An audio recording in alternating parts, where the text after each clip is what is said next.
जैसा कि आप लोग देख रहे हैं जो मैंने अभी नोटिस दोनों लगाया है ये कल के डेट में आउट हुई हैं। जो भी रेलवे की 2025 की वैकेंसी है, जैसे आपका जेई हो गया, पैरामेडिकल हो गया, लोको पायलट हो गया, टेक्नीशियन हो गया, कल ही एक ही दिन में इन सारी वैकेंसीज़ के एग्ज़ाम डेट आउट हुए हैं। तो जेई हो गया, पैरामेडिकल हो गया, इनके बारे में, सिलेबस के बारे में क्या स्ट्रेटजी होनी चाहिए, इसके बारे में मुझे उतनी जानकारी है नहीं, क्योंकि मैंने इनका प्रिपरेशन किया नहीं था। मैंने प्रिपरेशन किया था लोको पायलट और फिर टेक्नीशियन का। तो मैंने क्या क्या कैसे कब कब किया, मैं थोड़ा सा उसको शेयर करना चाहता हूँ। तो अभी आपका जो एलपी का एग्ज़ाम होने वाला है 2025 में, जो वैकेंसी आई थी, थोड़ा सा रेलवे पीछे चल रहा है, जो कि हमेशा चलता है। लेकिन कल जैसे नोटिस दिया उस हिसाब से लग रहा है कि ये जल्दी सब चीज़ करा देगा। तो जो हमारा एलपी का एग्ज़ाम है ना 2025 वाली, वो कब होगी? 16 फरवरी से 18 फरवरी तक 2 दिन में इसका क्या चलेगा? CBT 1। ठीक है। अच्छा, फिर उसके बाद क्या चलेगा? उसके बाद चलेगा आपका टेक्नीशियन। कब चलेगा टेक्नीशियन? आपका मार्च में चलेगा, 5 मार्च से 9 मार्च तक। मैं अभी लास्ट में अपना स्कोर कार्ड भी शेयर करूँगा, CBT 1, CBT 2 और फिर साइको का। तो बस मैं इसलिए शेयर करूँगा ना कि बस मैं बताना चाहता हूँ कि मैंने कैसे पढ़ा था, कैसे क्या किया था, कौन सा कोर्स लिया था।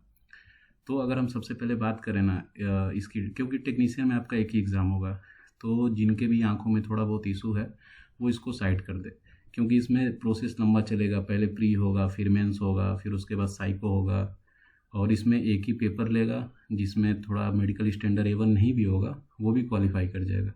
लेकिन होगा क्या कि इसमें कट ऑफ बहुत हाई जाएगा। जैसा कि 2024 में गया था, अगर हम एवरेज देखें तो लगभग यूआर का 75 प्लस ही था हर जगह पे। ठीक है।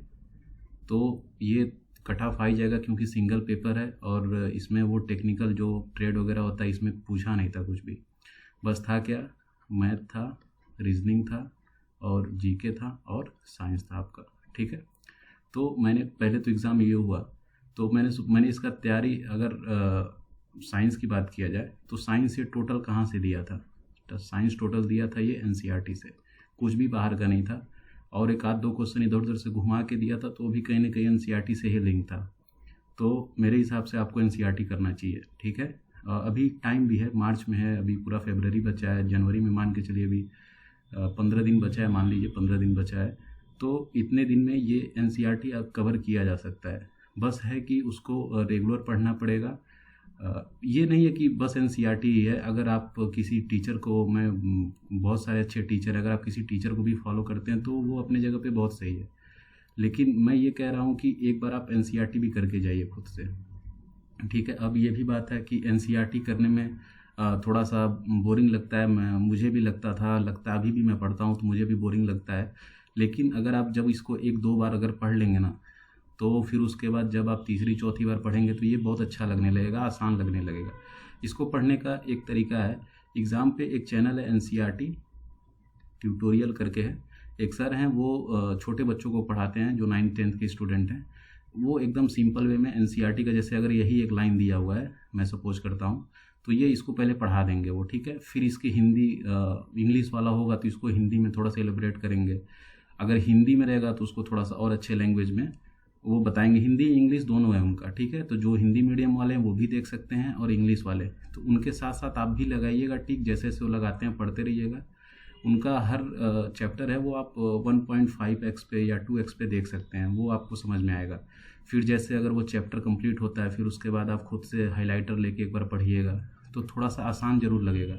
अगर आप खुद से पढ़ने बैठेंगे तो थोड़ा सा उसमें लैंग्वेज इतना क्रिटिकल है कि लगेगा कि मेरे को समझ में नहीं आ रहा है, बोरिंग लग रहा है। लेकिन वो अगर वो सर का पढ़ाने के बाद अगर आप पढ़ेंगे उनके साथ साथ, तो काफ़ी अच्छा लगेगा। फिर जैसे जैसे जैसे जैसे आपका चैप्टर कंप्लीट होते जाएगा, पीछे से रिवीजन करते जाएंगे। सपोज़ अगर आप एक बार पूरा सिलेबस आपने कंप्लीट कर लिया, फिर उसके बाद जब दूसरी बार आप उस बुक को पढ़ेंगे ना, एनसीईआरटी को, तो जैसे अगर सपोज करिए पहली बार में आपने 1 महीने में कंप्लीट किया, ठीक है, तो दूसरी बार जब पढ़ेंगे ना तो वो 20 दिन में कंप्लीट हो जाएगा।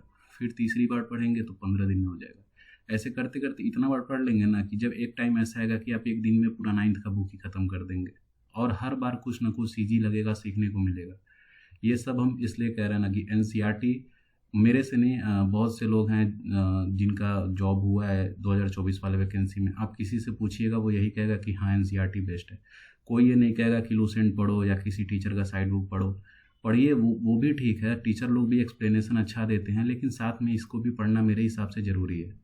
ठीक है। अच्छा, रहा बात जीके का, तो जीके का भी ठीक है। टेक्नीशियन अगर किसी को जॉब लेना है तो उसको तो भाई सब चीज़ पढ़ना पड़ेगा, क्योंकि अगर आप 100 में अगर 90 का टारगेट बनाएंगे, ठीक है, 90 तो कट ऑफ के हिसाब से बहुत ज़्यादा है, लेकिन अभी जो फ़िलहाल जो गैदरिंग है, जो भीड़ है, उस हिसाब से 90 कुछ नहीं है। अगर आप 90 का टारगेट बनाएंगे तो भी आप आके 80 पे 85 पे रुक जाएंगे। ठीक है। तो इतना टारगेट बनाना है तो आप किसी को भी छोड़ नहीं सकते हैं। ठीक है। अभी देखिए एलपी में अगर बात करें तो CBT 1 में ही बस जीके है, तो इसमें 10 नंबर का जीके देगा तो आप इसको हटा सकते हैं कि भाई मुझे जीके नहीं करना है, लेकिन इसमें ऐसा नहीं है। तो जीके आपको पढ़ना ही पड़ेगा। रीजनिंग मैथ हर एग्ज़ाम में कॉमन है, SSC रेलवे सब में, तो इसमें तो आपको मास्टर बनना ही पड़ेगा। खेल कौन होगा, हीरो कौन बनेगा, जो साइंस में अच्छे मार्क लेके आएगा। क्योंकि 24 वाले वैकेंसी में 24 सॉरी वैकेंसी एग्ज़ाम जो हुआ था रेलवे का, टेक्नीशियन एलपी या फिर जेई का जो भी था, मैथ भी उतना टफ नहीं किया था, रीजनिंग भी नहीं किया था। ठीक है। साइंस भी नहीं किया था, लेकिन बहुत लोगों को आइडिया ही नहीं था कि साइंस NCERT से देगा, वो इधर उधर का पढ़े भी थे तो उतना काम किया नहीं उनके साथ। तो मैथ करना ही पड़ेगा, सब में अच्छा करना पड़ेगा, कोई एक सब्जेक्ट को आप पीछे नहीं लेके जा सकते हैं। और क्योंकि टेक्नीशियन में एक ही एग्ज़ाम है तो इसका कट ऑफ ऊपर जाना ही है। अच्छा, दूसरी तरफ आपका LP है। ठीक है। इसमें CBT 1 है। ठीक है। ये तो जो भी मतलब थोड़ा सा मैथ रीजनिंग में ठीक ठाक पकड़ होगा, जिसका साइंस भी अगर 50% की रेशियो मान के चलें तो इतना में वो क्रैक कर ले जाएगा CBT 1। इसमें आपको रैंक थोड़ी बनाना है। इसमें क्या होगा, एक सीट के लिए आपको कितने बच्चे आएंगे, 15 बच्चे आएंगे, इसीलिए इसका कट ऑफ बहुत कम हो जाता है। मैं अपने जोन की बात बताता हूँ, मेरे जोन की कट ऑफ गई थी कितनी, 52 नंबर। कितने में, 100 में 52 गई थी। ठीक है। 15 गुने लेने के बाद। ठीक है। 75 में ये बनेगा लगभग 37-38 बनेगा। ठीक। तो इतना 37-38 40 में मान लेता हूँ, अगर 40 बनता है 75 में, तो मैथ और रीजनिंग के कितने क्वेश्चन आएंगे इसमें, 45 क्वेश्चन, 20 साइंस के, 10 आपका जीके के। ठीक है। जीके तो बिल्कुल मत पढ़िए, क्योंकि मेंस में भी नहीं है। तो जीके में अगर आप नहीं भी पढ़ेंगे फिर भी एक दो करंट, अगर आप न्यूज़ देखते हैं, न्यूज़पेपर पढ़ते हैं, या फिर कोई क्विज वगैरह टेलीग्राम पे लगाते हैं, तो 1-2 नंबर तो आप इसमें मान लीजिए आप आ सकता है आपका। साइंस में अगर आप उतना अगर बायोलॉजी वगैरह नहीं ठीक लगता है, केमिस्ट्री आपको थोड़ा प्रॉब्लम देता है, तो इसको भी थोड़ा सा इग्नोर कर सकते हैं। बस आप इसमें टारगेट लगा लीजिए कि मेरे को 10 मार्क लेके आना है। ठीक है। अच्छा, इसमें आपको कोई भी इसमें कमी नहीं करनी चाहिए कि मैं 35 लाऊंगा, 36 लाऊंगा। इसमें टारगेट बना के चलिए कि मेरे को 45 अटेम्प्ट करना है, क्योंकि ये चीज़ आपको मेंस में भी काम देगा।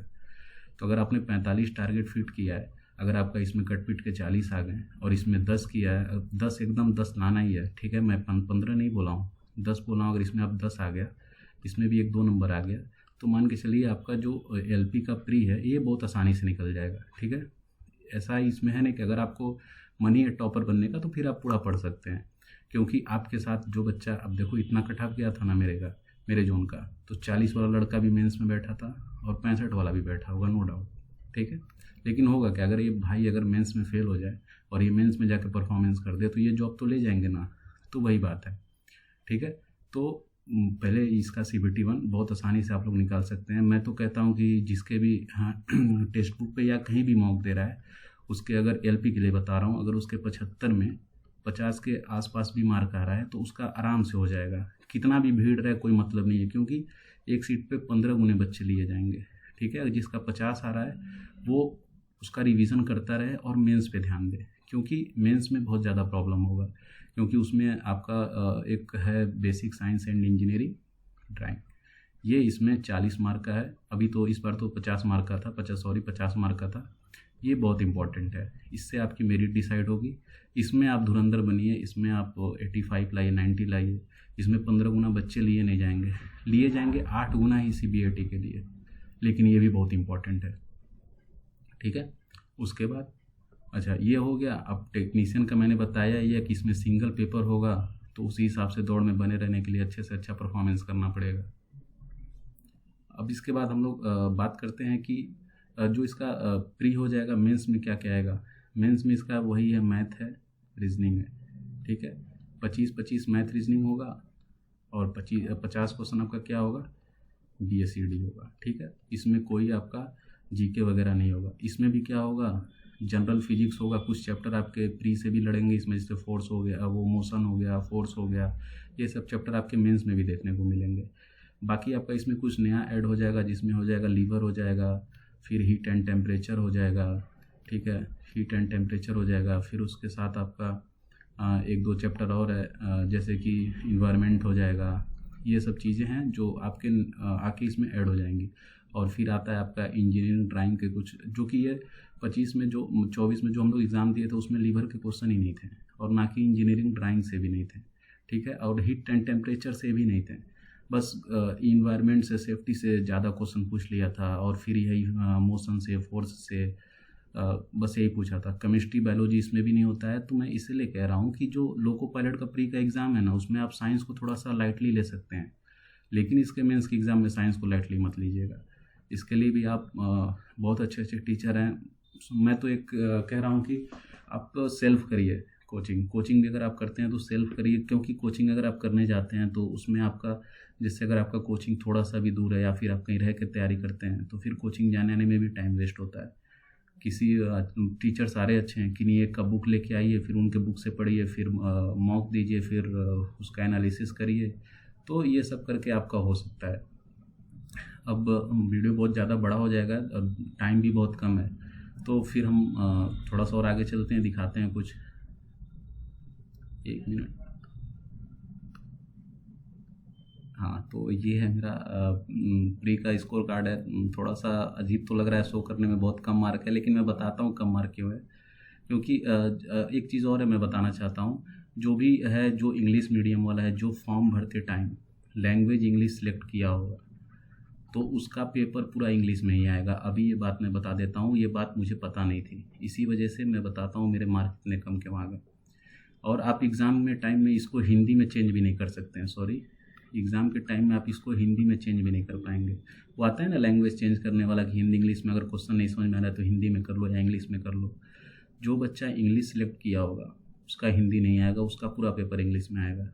अब मैं हूँ तो इंग्लिश मीडियम से ही, लेकिन मैं रीजनिंग के क्वेश्चन हिंदी में बनाता था, मॉक में भी, या फिर जब कहीं ऑफलाइन टेस्ट वगैरह देता था तो वहाँ भी हिंदी सेट ही लेता था।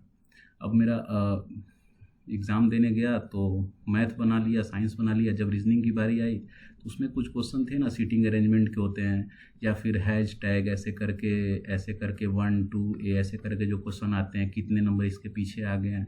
अब मैं ये हिंदी में तैयारी करके गया था, अब वहाँ वो इंग्लिश में दिखता है, फॉलोड है, फिर प्रीसीडिंग है, ये सब मेरे को समझ में नहीं आया। तो इस तरह के 6-7 क्वेश्चन मैंने रीजनिंग में छोड़ दिए, ठीक है। और मैं वहाँ पे पूछा भी, जो इन्विजिलेटर था, मैंने उनसे बोला, तो कह रहा है कि नहीं, ये चेंज नहीं हो पाएगा। आपने फॉर्म भरते टाइम आपने इंग्लिश सेलेक्ट किया था, वहाँ हिंदी करते तो आपका ये दोनों ऑप्शन, दोनों इंग्लिश हिंदी खुल सकता था। तो मेरे से ये गलती हो गई, और मैं इसको बहुत ज़्यादा सीरियस भी ले लिया था। मुझे लगा नहीं था कि मेरा हो पाएगा इतने पे सिलेक्शन, ठीक है। देखो मैंने अटैम्प्ट ही कितना कर पाया, मैंने 60 ही क्वेश्चन अटैम्प्ट कर पाया था बस, जिसमें भी। और जब रीजनिंग के क्वेश्चन बने नहीं तो मैं फिर जीके की तरफ तुक्के मारने के चक्कर में और अपने निगेटिव उठा लिया, लेकिन ठीक ठाक है, फिर भी मेरा प्री हो गया। तो प्री के बाद फिर मेंस आता है, मेंस का तैयारी करते हैं। मेंस हम कैसे पढ़ें, मैथ रीजनिंग तो वही चीज़ें कॉमन है। BSCD के लिए हमने रेलवे पाठशाला जो योगेश सर हैं, उनके बुक को फॉलो किया, उनका कोर्स भी लिया था, लेकिन कोर्स मैं कर नहीं पा रहा था क्योंकि उसमें बहुत ज़्यादा टाइम लग रहा था। तो उनके बुक को पढ़ा, फिर 2-3 इंस्टीट्यूट का बुक लिया था, यस के झा सर का भी बुक लिया था मैंने। तो इन दोनों बुक से मैंने पढ़ा। फिर जो NCERT में बता ही रहा हूँ आपको, जो NCERT की बुक थी उससे भी काफ़ी हेल्प लगा मुझे BSCD में भी। तो इन लोगों से पढ़ करके BSCD ठीक ठाक, थोड़ा सा दिक्कत आएगा आप लोगों को इंजीनियरिंग ड्राइंग पढ़ने में। जो लोग बीटेक डिप्लोमा वाले होंगे उनके लिए तो ये थोड़ा सा आसान है, लेकिन जो ITI वाला बच्चा है उसको ये सब चीज़ नया लगेगा। और हुआ ऐसा कि इस टॉपिक से क्वेश्चन थे इंजीनियरिंग ड्राइंग के, वो पेंसिल वेंसिल के बारे में थे वो, लेकिन वो जो प्लेन ऑफ प्रोजेक्शन ये सब आता है ना, यहाँ रखेंगे तो व्यू क्या बनेगा, उससे क्वेश्चन नहीं थे, ठीक है। अच्छा, अब ऐसे हम लोग का एग्ज़ाम था ये मेंस का 19 मार्च को, लेकिन ये कैंसिल हुआ तो थोड़ा सा टाइम मिल गया। और इसमें सबसे बड़ी बात है, इसके साथ होता है आपका ट्रेड का एग्ज़ाम, कि आप किस ट्रेड से थे। तो मेरा ट्रेड था इलेक्ट्रीशियन। मैं दिखाता हूँ CBT2 का भी स्कोर कार्ड। एक मिनट, सॉरी बहुत आगे निकल गए। हाँ, ये है मेरा CBT2 का स्कोर कार्ड। तो ये रहा मेरा ट्रेड। और मैं बताता हूँ ट्रेड का भी क्या था। मैंने सोचा था कि मैं ट्रेड को लास्ट 1 महीने में पढ़ के निकाल लूँगा, ये ऐसा मैंने सोचा था, ठीक है।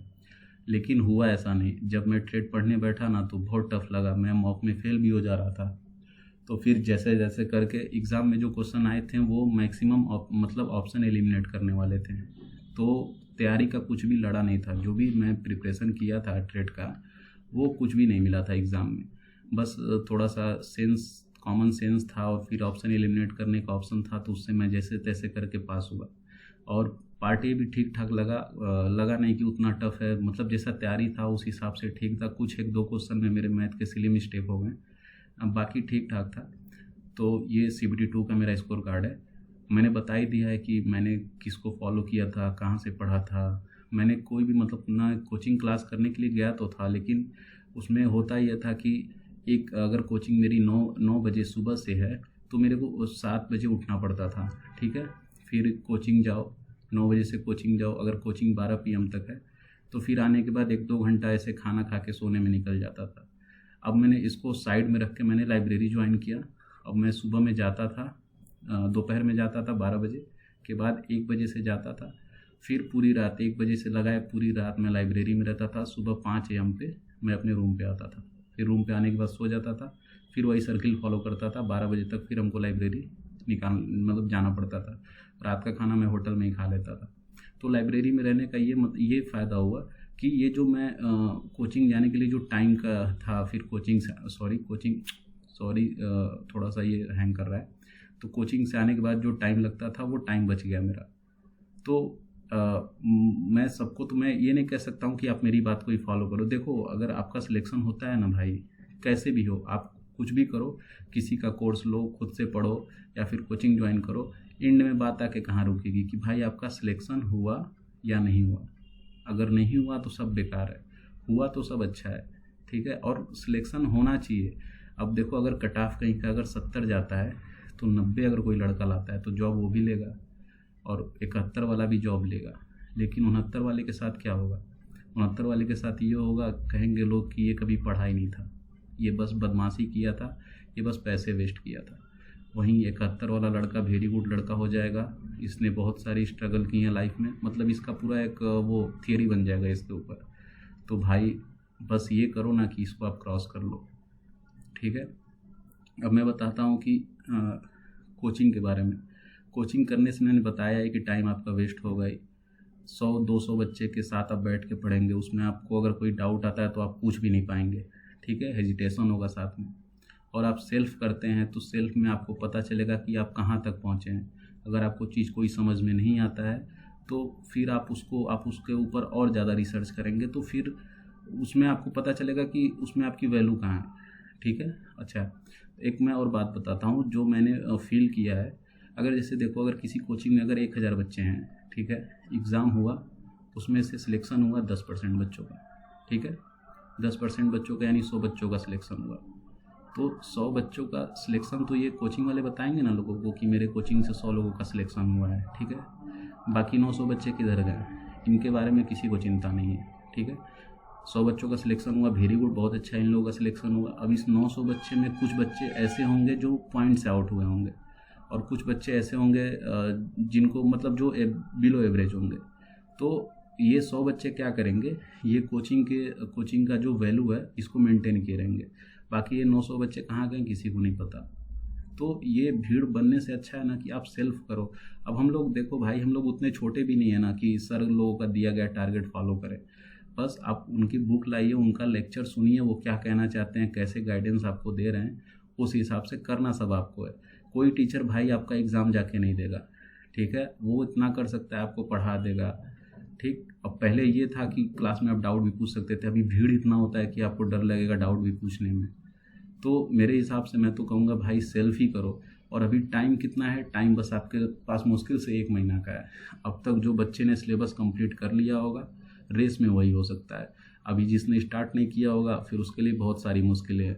1 महीना है, मैं तो कहूँगा इस 1 महीने में भाई आप क्या करो, बस आप अगर आपका सिलेबस कंप्लीट है तो जितना हो सके मॉक दो, रेगुलर 1-2 मॉक दो। और मॉक देने के बाद सबसे इम्पॉर्टेंट चीज़ है, अगर आप 75 अगर आप 75 क्वेश्चन का दे रहे हो, ठीक है, 75 क्वेश्चन का दिए, उसमें से आपके 50 सही हुए, अगर सपोज 10 गलत हो गए, ठीक, तो ये सही हो गया, इस पर खुशियाँ मत मनाओ। ये गलती हुआ, क्यों हुआ, कहाँ से हुआ, इस पर एनालिसिस करो, ठीक है। अच्छा, इसमें 10 गलती कहाँ हुआ, सपोज टाइम एंड वर्क के क्वेश्चन में आपका गलती हो गया, ठीक है, तो उसको लिखो और देखो कि उसमें गलती कहाँ से हुआ है। साइंस के क्वेश्चन में गलती हो गया, उसको देखो कि ये चैप्टर मैंने पढ़ा था, गलती क्यों हुआ, ताकि फिर इन दोनों टॉपिक से सेम कॉन्सेप्ट के क्वेश्चन आए तो वहाँ गलती ना हो आपसे, ठीक है।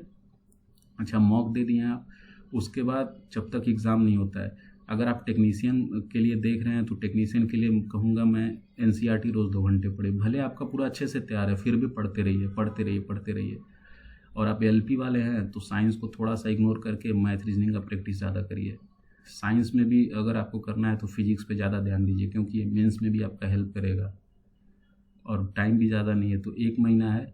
जो टेक्नीशियन वाला है उसके लिए ये 1 महीना बहुत इंपॉर्टेंट है। एलपी वाले के लिए थोड़ा सा कम इम्पोर्टेंट इसलिए है क्योंकि उनको अभी प्री देना है, और प्री थोड़ा सा ईजी है निकालना मेन से, ठीक है, क्योंकि इसमें 15 गुना बच्चे लिए जाएंगे। अगर आपकी थोड़ी तैयारी अभी थोड़ी सी लो है तो इसमें टेंशन लेने वाली बात नहीं है। आप 75 में आराम से 45-50 ला सकते हो 1 महीने के प्रिपरेशन में, इतना लाओ। फिर मेंस में आपको ज़रूर 1-2 महीने का टाइम देगा, फिर उसमें मेंस में आपको बस बेसिक साइंस पढ़ना होगा, क्योंकि मैथ रीजनिंग तो आप इतने दिनों से पढ़ रहे हो। और जिनका अभी तैयारी अच्छा है, जैसे 75 में अगर कोई 50 प्लस ला रहा है, तो मैं कहूँगा भाई आप अभी से मेंस में लग जाओ, उसका बीएससीडी का भी चैप्टर धीरे धीरे कवर करना शुरू करो, ठीक है। बाकी यही था। अच्छा, अब आगे देखते हैं, 1 मिनट। हाँ, तो फाइनली ये मेरा ज्वाइनिंग लेटर है जम्मू डिवीज़न से। थोड़ा सा लेट हो गया, मेरा पैनल आया था 24 नवंबर में, लेकिन ज्वाइनिंग लेटर इन लोगों ने देते देते पूरा साल ले गए। अब तो फ़िलहाल लेट ही आया, ठीक है। तो मैं भी उम्मीद करूँगा कि जो भी देख रहा है भाई, सबका जॉब हो जाए, क्योंकि जो मैं अभी फील कर रहा हूँ ना कि जॉब हो गया मेरा, थोड़ा सा यहाँ से लाइफ चेंज होगा, मैं चाहता हूँ कि वो आप लोगों के साथ भी हो। मैं किसी का नहीं चाहता हूँ कि कोई भाई का नुकसान हो, भाई सबका हो। मैं यही प्रे करूँगा कि कोई पीछे ना रहे, सबके घर में जॉब आए, सबके मम्मी पापा, भाई बहन, गुरु जो भी हैं, सबको अच्छा फील हो। और ठीक है, मेंस के बाद भी होता है, क्या होता है, साइको का एग्ज़ाम में उसका स्कोर कार्ड डाला था लेकिन मिल नहीं रहा है भाई। थोड़ा मुझे एडिट में प्रॉब्लम आता है, मुझे ये सब जानकारी बिल्कुल नहीं है। और मैं ये भी एक्सेप्ट नहीं करता हूँ ना कि कोई मेरे चैनल को सब्सक्राइब करे, लाइक करे, या फिर यहाँ मैं थंबनेल वगैरह लगा दूँ। ये सब मुझे आता नहीं है करने। बस लगा कि बता देना चाहिए, जो बच्चे टेलीग्राम पे होंगे, टेलीग्राम पे रेलवे न्यूज़ रूम पे होंगे, उनको जानकारी होगा मेरे बारे में। तो मैं इसीलिए सोचा कि क्योंकि रोज़ 5-10 लोग मैसेज करते हैं मेरे पास कि कैसे किए थे, क्या किए थे, तो मैं सोच रहा हूँ वीडियो बना लेता हूँ, जो भी बोलेगा उसको दे दूँगा। तो ठीक है, मेंस के बाद होता है आपका सीबीएटी का एग्ज़ाम। उसमें आपको अभी बिल्कुल भी उसके बारे में नहीं सोचना है कि उसमें क्या होता है, उसको सोचना ही नहीं है। अभी आप प्री निकालिए, मेंस निकालिए। वो सीबीएटी का एग्ज़ाम ऐसा है कि आप 15 दिन किसी टीचर से प्रैक्टिस कर लिए। किसी टीचर से कहने का मतलब है कि किसी टीचर से क्या, उसमें क्या नाम है उनका सर का, उनका चैनल का नाम मुझे याद नहीं आ रहा है अभी, मैंने उन्हीं से किया था। तो आप वो टीचर बहुत ठीक हैं, उनके लिए सीबीएटी कराना चाहिए। तो आप उनसे कर लेना एक बार। 15 दिन अगर आप उस पर प्रैक्टिस किए, बढ़िया से टेस्ट वगैरह दिए, तो साइको में आपके अच्छे मार्क आ जाएंगे। मेरे मार्क आए थे 21.83 मार्क आए थे आउट ऑफ 30 में, ठीक है। तो ये भी थोड़ा सा रोल प्ले करेगा आपके कट ऑफ में, क्योंकि जो आपका CBT2 का पार्ट है वहाँ का 70% मार्क ही उठेगा, और यहाँ से आपका 30% में जो भी आएगा जुड़ जाएगा। तो इसमें अभी मैं इसमें ज़्यादा डिटेल्स में मैं बता नहीं पाऊँगा, क्योंकि ये आपका अभी उतना इम्पोर्टेंट नहीं है। अभी आपका इम्पोर्टेंट क्या है, अगर आप टेक्नीशियन वाले हैं तो फिर आपको साइंस जो है आपका एनसीईआरटी, और जो आपने नोट्स बनाया होगा किसी सर का, वो भी पढ़िए, साथ में ये भी पढ़िए, एनसीईआरटी भी पढ़िए, ये ज़्यादा इम्पोर्टेंट है। एलपी के लिए कर रहे हैं आप तो थोड़ा सा आँख को बचा के चलिए, गाजर आंवला का सेवन करिए। बाकी आप CBT1 को थोड़ा सा लाइटली ले सकते हैं, और ठीक ठाक आपका परफॉर्मेंस है मॉक में तो आप CBT2 में अभी से लग जाइए। बाकी यही कहूँगा भाई, वीडियो थोड़ी सी बड़ी हो गई, और थोड़ा बहुत अगर मैंने कुछ गलत बताया भी होगा तो आप लोग उसको फॉलो मत करना। अगर लगे कि नहीं ये बंदा गलत बता रहा है तो भाई उसके लिए सॉरी, क्योंकि मैंने जो जो किया था मैंने वो सब बता दिया, और लगे कि ये सही बता रहा है तो आप उसको फॉलो कर लेना। मैं फिर बता रहा हूँ कि आपको जैसे करना है करो, ठीक है। एक बार आपका सिलेक्शन हो जाएगा ना, तो आपसे कोई पूछेगा ही नहीं कि तुम करते क्या थे, मोबाइल चलाते थे, घूमने जाते थे, कोई किसी का कोई मतलब नहीं है, बस वो आपका सिलेक्शन देखेगा। और अगर रिजेक्शन मिल गया ना भाई, तो फिर जो आप नहीं किए रहोगे उसके लिए भी आप पे ब्लेम आएगा, क्योंकि मैं टेक्नीशियन में मेरा 0.91 से रह गया था। तो घर वालों ने तो नहीं कुछ बोला, लेकिन बाहर वालों मतलब जो भी थे वो सब यही कह रहे थे कि ये गलत पे निकल गया, ये कर लिया, वो कर लिया, जबकि ये लाइफ का मेरा पहला गवर्नमेंट एग्ज़ाम था, उसके बाद एलपी दिया मैंने। तो मुझे एक्सपीरियंस दोनों चीज़ का है, फेल होने का भी और अभी पास होने पे मेरी क्या वैल्यू है इसका भी पता है। तो और ये बात टीचर लोग ही बताते हैं, लेकिन ये बात मैं इसलिए बता रहा हूँ ना, क्योंकि हम भी एस्पिरेंट विद्यार्थी ही हैं, पढ़ने वाले, अभी भी हम तैयारी करते ही हैं, छोड़े कुछ भी नहीं है। और अगर आपको थोड़ा अगर और भी जानकारी मतलब चाहिए किसी भी चीज़ से रिलेटेड, कोर्स के बारे में, फ्री में भी कोर्स चाहिए, तो मैं टेलीग्राम का लिंक डालूँगा, वहाँ आप उस ग्रुप में आना, बताना। जहाँ तक होगा हम फ्री कोर्स प्रोवाइड कराने में हेल्प करेंगे आपकी। बाकी थैंक यू, थोड़ी सी वीडियो लंबी हो गई। मेरे को लगता है कि सबसे बड़ी वीडियो मेरे चैनल पे यही है। मेरा ये सब काम है नहीं कि कट ऑफ बताना, सेफ जोन बताना। मैं बस मैथ्स का जो अच्छा क्वेश्चन दिखता है मैं उसको उठा के ला के यहाँ पे सॉल्व करके अपनी प्रैक्टिस भी स्ट्रॉन्ग करता हूँ और उसको रिमेंबर करने के लिए रखता भी हूँ अपने चैनल पे। बस इसी के लिए मैंने चैनल बनाया है। बाकी ठीक है, थैंक यू सभी को। All the best for your exam.